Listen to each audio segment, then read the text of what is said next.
বুকে সূর্যের কোনো আলো নাই। আলো কোথায় গেল?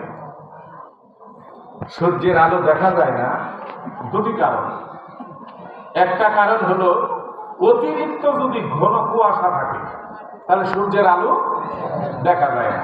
আরেকটা কারণ হলো আকাশে যদি মেঘ জমা থাকে, ঠিক আমরা খাস বাংলায় বলি আকাশে যদি শ্বাস করে বৃষ্টির লাগে তখন সূর্যের আলো দেখা যায় না। এই দুটা কারণ।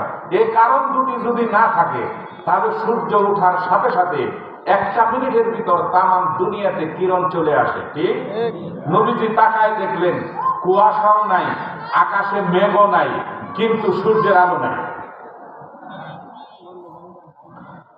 আল্লাহর নবী কুরআনুল কারীম খুললেন, খোলার পরে নবীজি দেখতে পেলেন আল্লাহর হুকুম হচ্ছে, সিদ্ধান্ত হচ্ছে